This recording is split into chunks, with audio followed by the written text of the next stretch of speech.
Shalom kepada semua jemaah Pengkalan Hulu. Apa khabar semua? Saya bersyukur kepada Tuhan kerana dapat bertemu anda semua dalam pedoman ini. Sebelum saya berkhutbah, marilah kita mendengar firman Allah.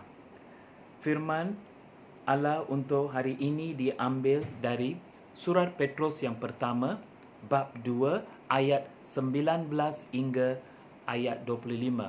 Surat Petrus yang pertama, bab 2, ayat 19 hingga ayat 25. Mari kita mendengar. Allah akan memberkati kamu jika kamu dengan tabah menanggung perlakuan yang tidak adil, kerana kamu akan tahu kehendak Allah.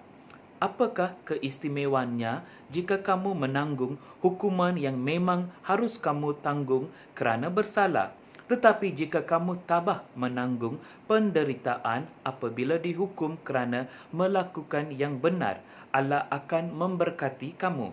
Ayat 21, untuk hal inilah Allah memanggil kamu kerana Kristus sendiri sudah menanggung penderitaan untuk kamu dan memberi kamu satu teladan supaya kamu mengikut jejaknya.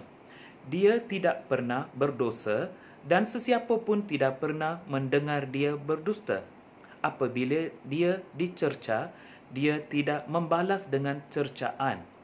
Pada waktu dia menanggung penderitaan, dia tidak mengancam orang, tetapi dia percayakan diri kepada Allah Hakim yang adil itu.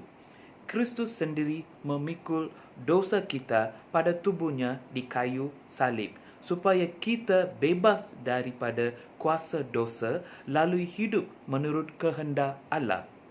Luka-luka Kristuslah yang menyembuhkan kamu. Dahulu kamu seperti domba yang sesat, tetapi sekarang kamu telah dibawa pulang untuk mengikut gembala dan pemelihara jiwa kamu. Inilah firman Tuhan. Syukur kepada Tuhan. Saudara-saudari yang kukasihi dalam Kristus, Petrus menulis surat ini kepada jemaah Allah di Asia Minor yang tinggal pada abad pertama. Kebanyakan jemaah ini terdiri daripada orang-orang Yahudi yang mula percayakan pada Injil Kristus. Oleh itu, mereka sentiasa dipinggirkan oleh ahli keluarga mereka sendiri yang beragama Yahudi, maupun masyarakat Yahudi sendiri melakukan penganiayaan kepada jemaah Yahudi yang beragama Kristian. Penganiayaan ini berleluasa dari Yerusalem ke merata tempat hingga kota Roma.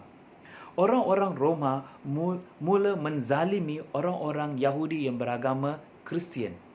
Lebih-lebih lagi, kedudukan jemaah Allah dalam masyarakat adalah lebih rendah bandingkan dengan kedudukan warga negara Roma yang lain. Oleh itu, kebanyakan jemaah Allah ini bekerja sebagai orang gaji di rumah orang kaya yang berkedudukan tinggi dalam masyarakat. Ada juga menjadi hamba. Orang Roma yang berkedudukan tinggi sentiasa menyeksa jemaah Kristian yang bekerja sebagai orang gaji atau hamba disebabkan oleh iman mereka di atas Yesus Kristus. Saudara-saudari seiman, Petrus di ayat 19 dan 20 menasihatkan jemaah Kristian yang mengalami pelbagai penderitaan, supaya menanggung perlakuan yang tidak adil ini dengan hati yang tabah demi kehendak dan berkat Allah.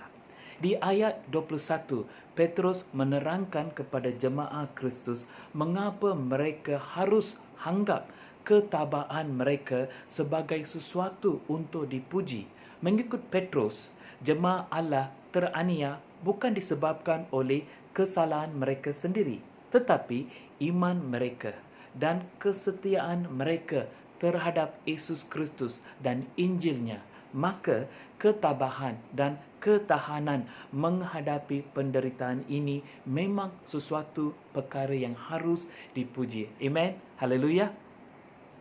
Dalam ayat 22 hingga 24, Petrus menjadikan Kristus sebagai satu teladan yang sempurna untuk jemaah Allah supaya terus menghadapi kesusahan dengan hati yang tabah. Mengikut beliau, Tuhan kita Yesus Kristus tidak berdosa, tidak bersalah maupun tidak berdusta, tetapi dia telah dihukum, teraniaya dan disalibkan demi dosa-dosa umat manusia. Petrus menasihatkan jemaah Allah dalam penderitaan ini untuk mengikut jejak Kristus yang sanggup menderita hukuman yang tidak adil demi melaksanakan kehendak Allah, iaitu untuk membebaskan semua manusia daripada dibelenggu oleh kuasa dosa. Saudara-saudari dalam Kristus, dalam ayat 25, ia menyuruh kita semua bahawa Tuhan kita Yesus sahajalah boleh memberi harapan dan kekuatan ketika kita dalam kesusahan. Dialah gembala kita yang menyumbang keperluan kita.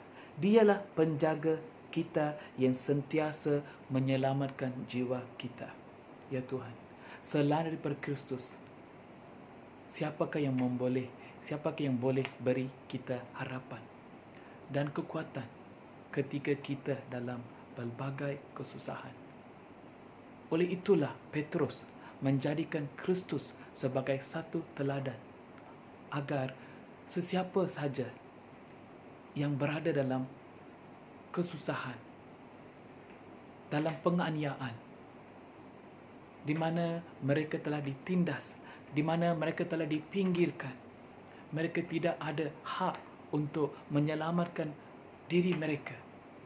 Jadi mereka harus melihat Yesus Kristus, kerana dialah punca kekuatan dan juga punca harapan kepada semua umat manusia yang menderita. Jadi marilah kita sentiasa jadikan Yesus Kristus sebagai satu teladan. Marilah kita menjadikan Yesus Kristus sebagai satu punca utama dalam hidup kita, khasnya bila kita ini dibelenggu dengan berbagai kesusahan. Kerana dialah gembala. Bila kita kata gembala, maksudnya dia akan menyumbang segala keperluan kita. Bukan sahaja wang, bukan sahaja makanan, tetapi dia akan menyumbang harapan dan kekuatan. Harapan dan kekuatan ketika kita ini dibelenggu dengan berbagai penderitaan. Dan juga ketika kita ini dalam penderitaan, siapa boleh menyelamatkan kita? Khasnya bukan menyelamatkan tubuh kita, tetapi menyelamatkan jiwa kita. Jadi Yesuslah, dia merupakan penjaga jiwa kita. Marilah kita hidup menurut kehendak Allah. Amin. Mari kita berdoa. Bapa kami di syurga, kami bersyukur kerana memimpin kita dalam pedoman ini, seperti mana Petrus berkata di dalam surat pertamanya bab 2 ayat 19 hingga ayat 25. Dia menasihatkan jemaah Kristian menjadikan Yesus Kristus sebagai satu teladan yang sempurna ketika kita ini dibelenggu dengan berbagai penderitaan. Khasnya dalam masa pandemik ini, ada banyak keluarga yang telah kehilangan punca pendapatan. Ada juga anak-anak yang tidak dapat mengikuti pelajaran mereka. Ada juga di mana keluarga tidak dapat melakukan kerja-kerja harian mereka. Dan juga jemaah Kristian tidak dapat datang ke gereja. Dan juga masih kita ini dalam tanda soalan, apakah akan terjadi esok? Bagaimana keadaan? Adakah ia akan menjadi lebih baik ataupun akan menjadi lebih susah? Tetapi dalam keadaan bagi ini, Seperti mana Petrus menasihatkan kita.